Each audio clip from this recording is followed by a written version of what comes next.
So today we are discussing GUJCET 2014 paper. The first question, atoms of element Y forms hexagonal close packing and the atoms of element X occupy 2/3 portion of the number of tetrahedral voids. What should be the correct formula? अब आपके पास hexagonal close packing दिया हुआ है. Y is forming hexagonal close packing HCP, right? अगर Y HCP arrangement में है तो number of atoms, total number of atom in HCP is 6, तो Y का नंबर हमारे पास क्या हो गया 6, राइट. ऑक्टाहेड्रल वॉइड्स हमारे पास कितने होंगे 6 because it is equal to number of atoms in hexagonal packing. Tetrahedral voids कितने होंगे 12. अब यहाँ दिया X is occupying tetrahedral voids, that is 2/3 of 12 would be how much, that is 8. So X is 8, Y is 6. अगर इसको simplify करते हैं तो 4 and 3, that is X4 Y3. So correct answer would be fourth, that is D part, X4 Y3. Let's move on to the second question. What is the difference between number of atoms per unit cell in FCC and number of atoms per unit cell in BCC? FCC में number of atoms you know 4, 6 on the faces, their contribution is half, 8 on the corners, their contribution is 1/8. So 3 plus 1 makes up total 4. In BCC, total number of atoms are 2, 8 at the corners making 1/8 contribution, and 1 is present at the body center, so total 2. Difference between FCC and BCC would be how much? 4 minus 2, that comes out to be 2. So correct answer is A part. The third question, what will be the value of molality? They are asking molality of an aqueous solution of 10% weight by weight NaOH solution. अब molality निकालना है, that is small m. Molality का formula आपको पता है, number of moles upon weight of solvent and that too in kg, right. Moles निकालना हो तो हमारे पास क्या फॉर्मूला हो जाता है, weight upon molar mass of the substance. अब क्वेश्चन में आपको हिंट दिया हुआ है 10% weight by weight, that means 10 gram of solute is present in 100 gram of solution. 10 gram solute 100 gram of solution के अंदर प्रेजेंट है. Alright.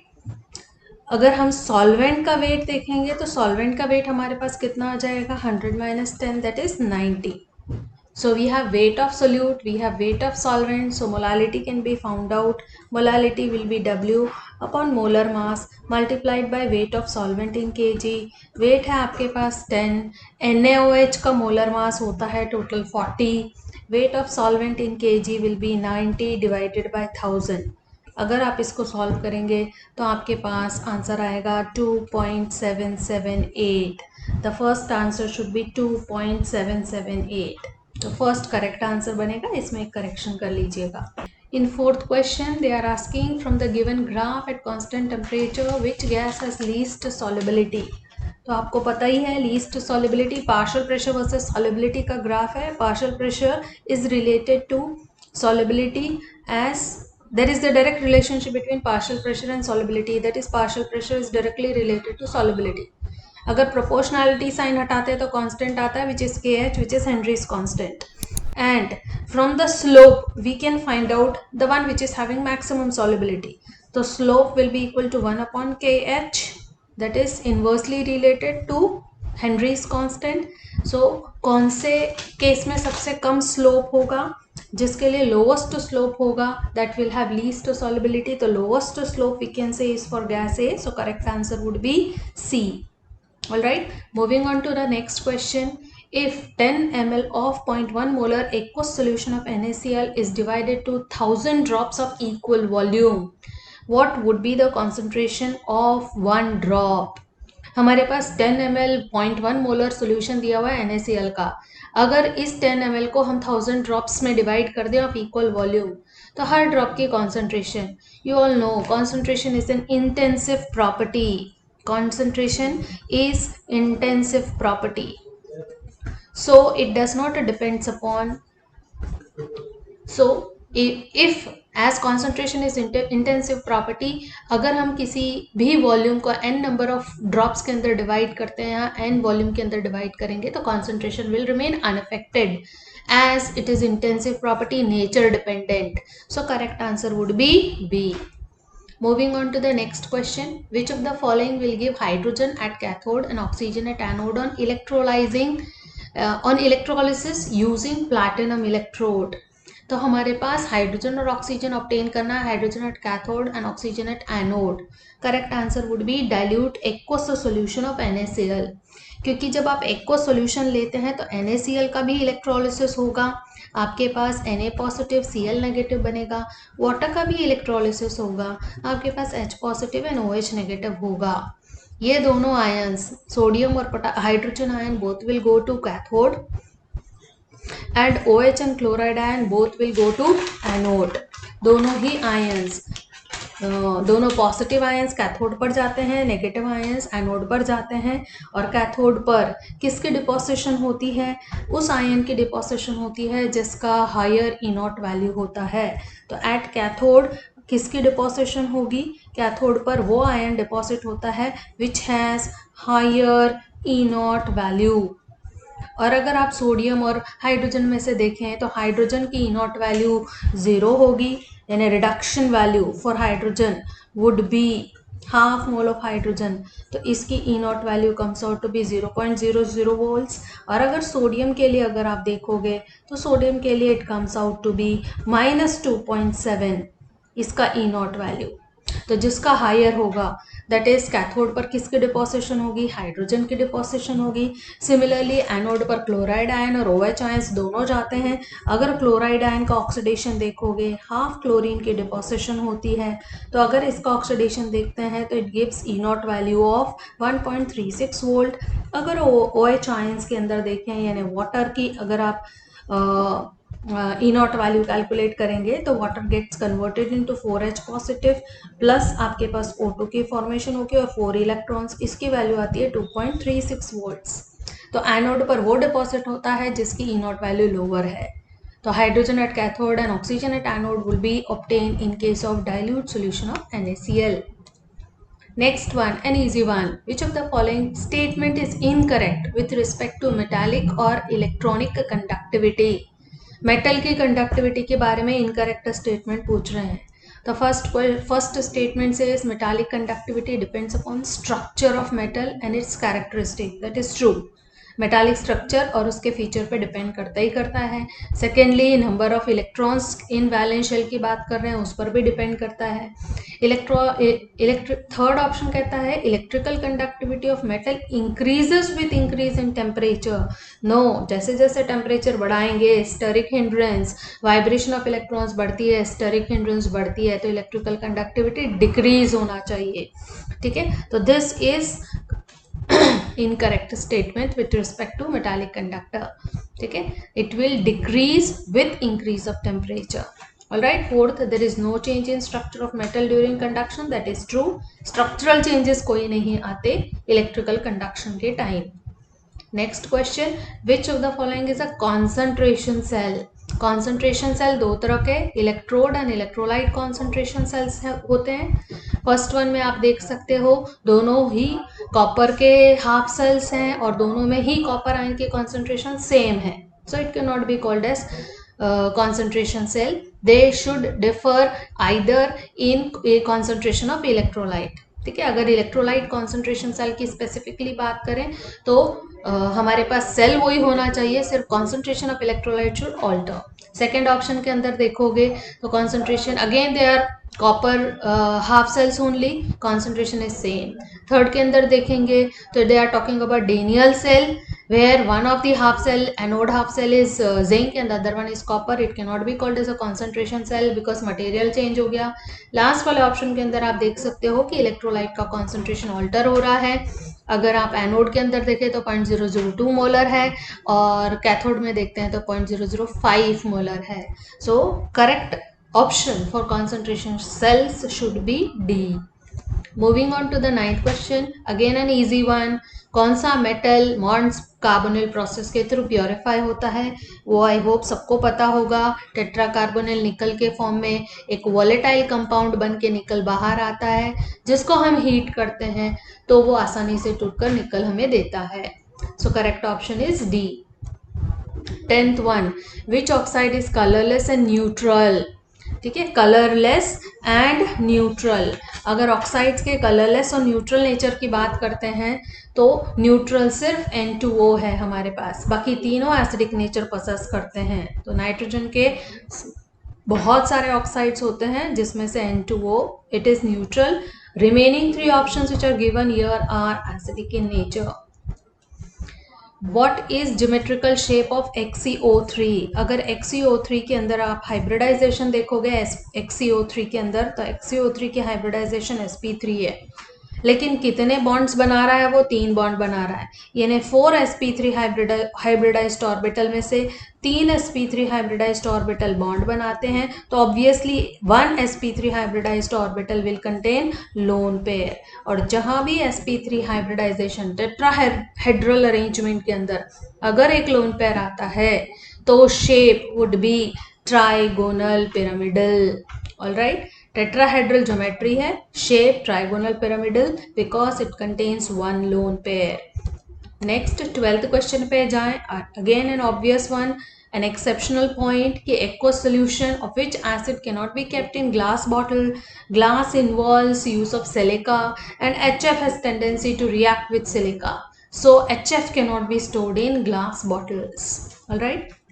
The next one. Which of the following is the correct order for strength of carbon halogen bond?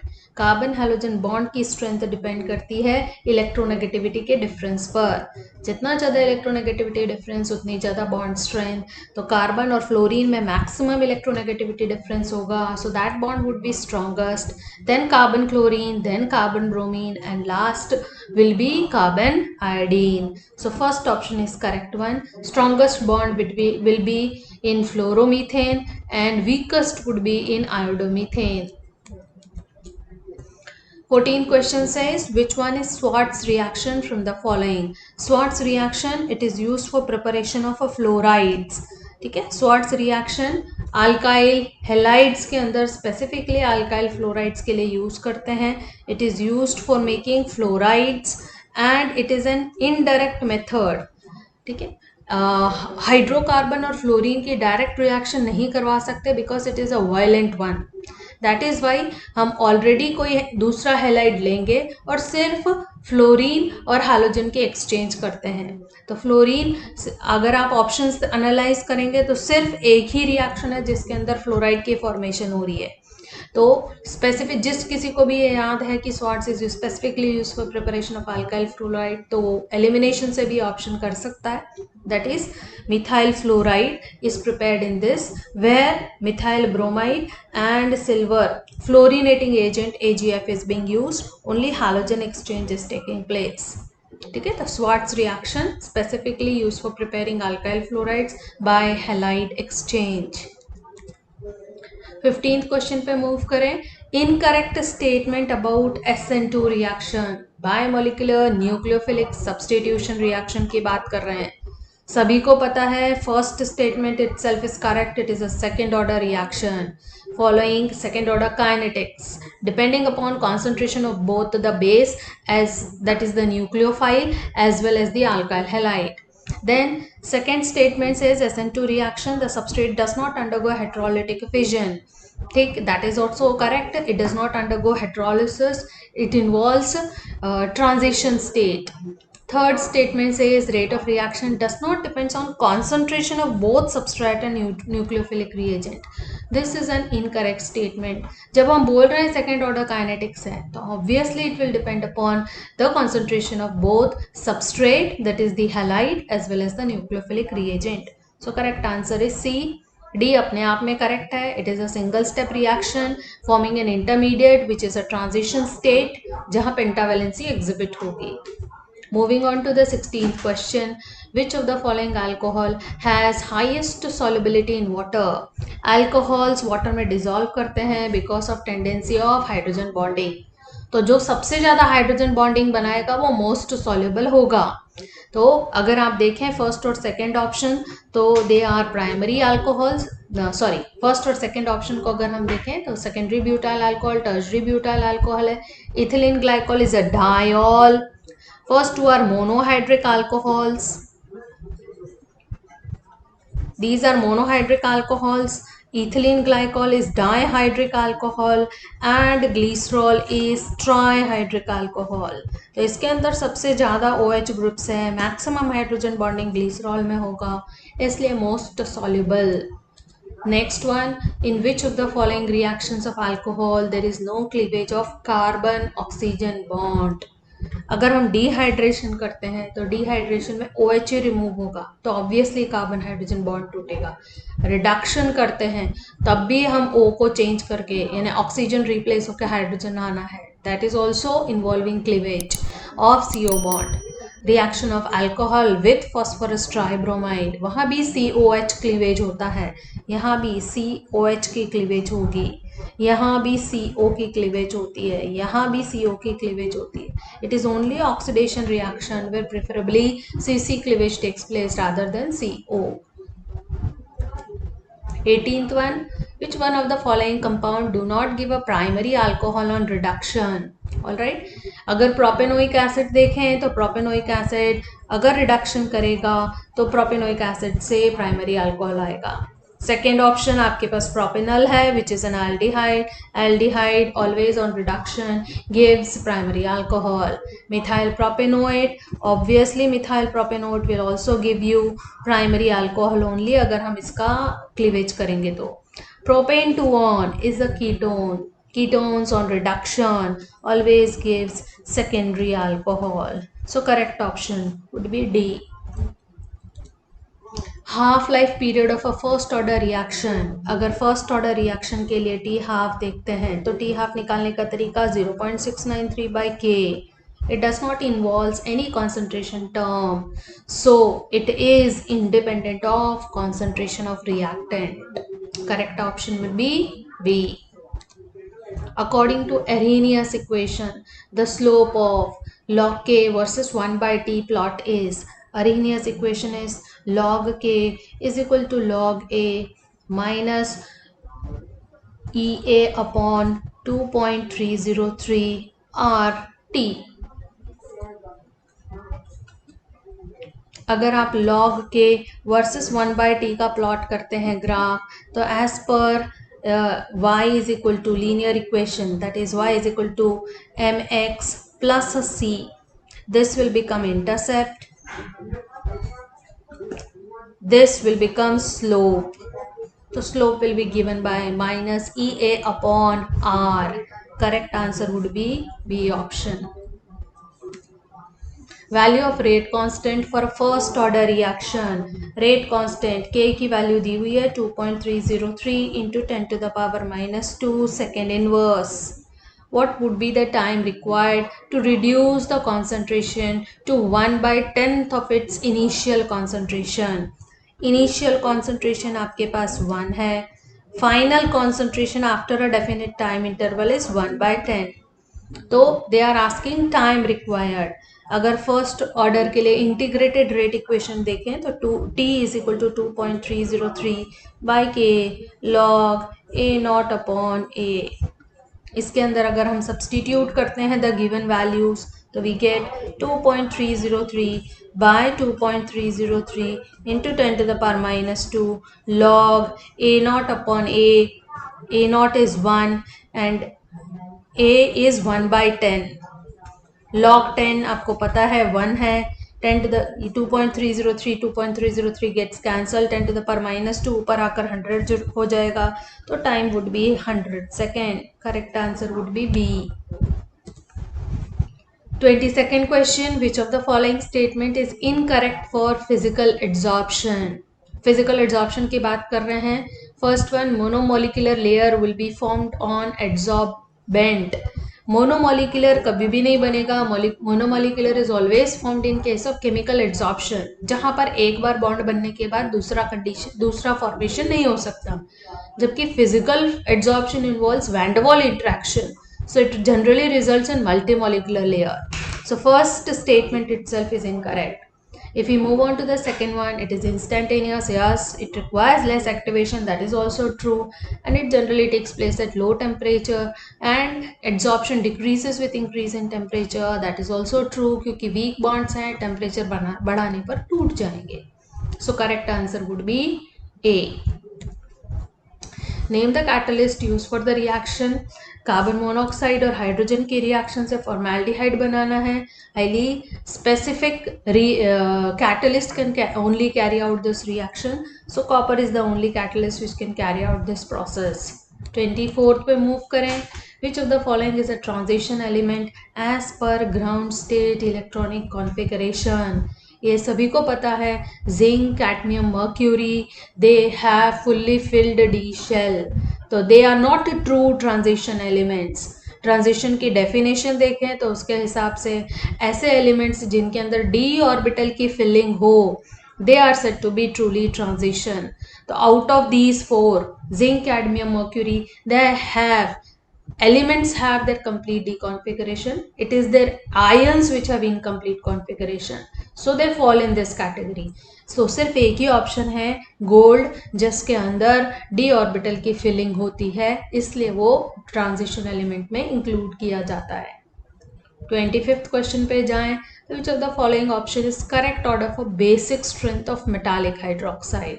ठीक है, अगर किसी को ध्यान हो तो हम 10th ऑनवर्ड्स पढ़ते हैं. Aluminium is amphoteric, so it will have least basic feature, and alkali metals are most basic. तो ये दो चीज़ें भी पता है तो आप आराम से करेक्ट ऑर्डर निकाल सकते हैं, क्योंकि सिर्फ एक ही ऑप्शन है जिसमें least basic aluminium hydroxide, most basic calcium hydroxide है.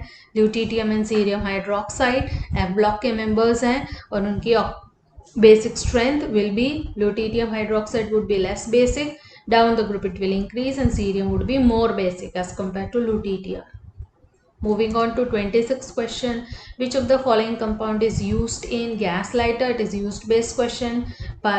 Pyrophoric mish metal, जो हम मिश मेटल पढ़ते हैं, that is in DF block. मिश metal is used in gas lighter. Nichrome, CO2, nitinol, they are not used in this purpose. 27th question पर जाएं. विच of the following compound does not shows optical isomerism. Optical isomerism is more common in octahedral complexes, and that too those octahedral complexes which have either 1, 2 or 3 bidentate ligands. Specifically octahedral complexes के अंदर bidentate ligands जहाँ होंगे वहीं पर optical isomerism देखने को मिलता है.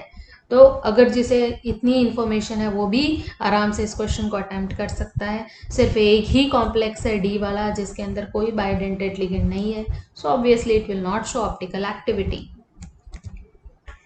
विच of the following complex ion has least stability. अगर लीस्ट स्टेबिलिटी की बात करें तो सारे ही ऑक्टाहेड्रल कॉम्प्लेक्सेस दिए हैं, और अब ऑक्टाहेड्रल कॉम्प्लेक्सेस सारे कोबाल्ट के हैं.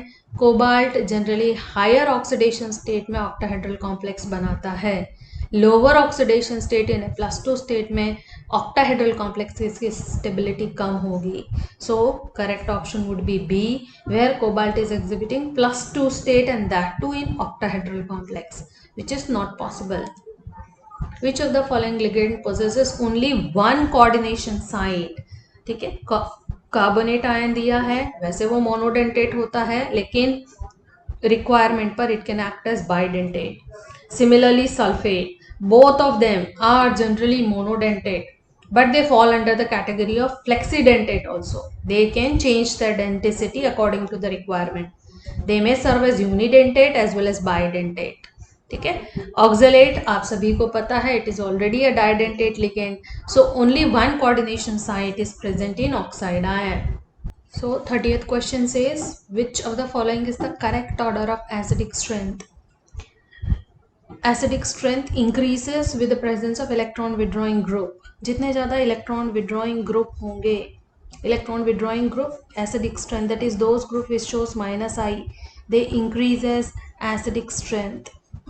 और जितने ज़्यादा electron withdrawing group उतनी ज़्यादा acidic strength. More the number of electron withdrawing group, more is the acidic strength. ठीक है, अगर उस हिसाब से देखें तो हमारे पास सबसे ज़्यादा इलेक्ट्रॉन विड्रॉइंग ग्रुप कौन से कंपाउंड के अंदर होंगे? Trichloro acetic acid, then dichloro, then monochloro and then acetic acid. तो ये ऑर्डर हमें कहाँ मिलता है? सेकेंड ऑप्शन के अंदर, जहाँ 3 विड्रॉइंग ग्रुप्स हैं, 3 क्लोरीन है and chlorine is highly withdrawing, so correct option would be B. Solution of failing B contains, failing solution is a combination of two, that is failing A, which is copper sulfate, and failing B, which is alkaline sodium potassium tartrate. So correct answer is C. Which of the following compound does not react with concentrated alkali to give corresponding alcohol and salt of carboxylic acid? Concentrated alkali, अगर concentrated alkali की बात करते हैं तो कौन सा reaction आता है? Cannizzaro.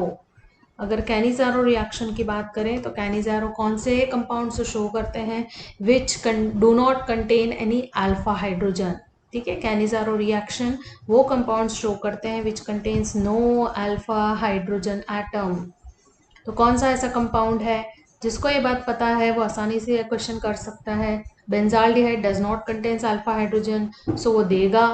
Then trimethyl acetaldehyde does not contains any alpha hydrogen, that will also give Cannizzaro. Formaldehyde also gives Cannizzaro. Dimethyl acetaldehyde, that is CH3 whole twice CHCHO. Here there is an alpha hydrogen, so it will not give Cannizaro's reaction. Which of the following reaction does not occurs? ठीक है, benzene sulphonyl chloride, that is Heisenberg's reagent. ठीक है, अगर हाइजेनबर्ग्स reagent की बात करें तो 1 degree, 2 degree and 3 degree amines के लिए यूज होता है। ठीक है, it is use for identification of primary, secondary and tertiary amines. तो अगर हम बेंजीन सल्फोनिल क्लोराइड की बात करते हैं तो डाई प्रोपाइल सेकेंडरी अमीन है, propyl amine these are primary amines. ठीक, तो ये तीनों फर्स्ट 3 ऑप्शंस को अगर आप एनालाइज करोगे तो बेंजीन सल्फोनिल के साथ ही रिएक्शन है, दैट इज हाइजेनबर्ग रिएजेंट के साथ रिएक्शन है, और ये टोलिल क्लोराइड के साथ, टॉसिल क्लोराइड के साथ रिएक्शन दिया हुआ है। तो ये भी पॉजिटिव आता है, ये भी पॉजिटिव आता है। सिर्फ 3 degree amines do not gives positive test with Heisenberg's reagent. Alright, so correct option would be A. 34th question says presently which reagent is used for separation of 1 degree, 2 degree, 3 degree amines? ठीक है, तो हाइजेनबर्ग्स reagent तो use होता है which is benzene sulphonyl chloride, लेकिन currently हम कौन सा यूज करते हैं? पैराटोलिन सल्फोनिल क्लोराइड, बिकॉज इसके अंदर प्राइमरी और सेकेंडरी अमीन दोनों सॉलिडिफाइड फॉर्म में निकल के आएंगे, और अगर दोनों सॉलिड के फॉर्म में निकल के आते हैं तो it is easy for separation, because उनको क्रिस्टलाइज करके आसानी से सेपरेट आउट कर सकते हैं। सो correct option would be A. Then 35th question, which vitamin is not obtained from plants? So vitamin B12, that is cyanocobalamin. It is found in egg, meat, etc. non-veg चीज़ों से निकाला जाता है या वहाँ पर ज़्यादा मिलता है, तो it is not a plant product. Alright, vitamin B12, rest of them can be obtained from plant. When sucrose is heated at 483 Kelvin, it loses water and forms a brown amorphous substance. अगर आपने ये chapter अच्छे से पढ़ा है तो वैसे भी आप एलिमिनेशन से क्वेश्चन कर सकते हो। Aspartame, alitame and sucralose, they are artificial sweetening agent. Sucrose actual sweetener है, नेचुरल स्वीटनर है। तो इन तीनों के बारे में जिसको इन्फॉर्मेशन है तो आप आसानी से ट्रेस आउट कर सकते हैं कि सुक्रोज को हीट करेंगे तो कैरामेल ही बनेगा। Alright, rest of the 3 are artificial sweeteners. 37th question पे मूव करें। Which of the following amino acid is neutral? Glycine, the first member, the simplest amino acid, CH2, NH2, COH, having 1 acidic group and 1 amino group, is said to be neutral in nature. 38th question, which of the following polymer forms net like structure, that is cross linked structure की बात कर रहे हैं, तो melamine polymer, melamine is a cross linked polymer. Polythene, butyl rubber, polystyrene, they are not cross linked. Correct option is D. 39, which of the following pair of monomers are used in preparation of PHBV?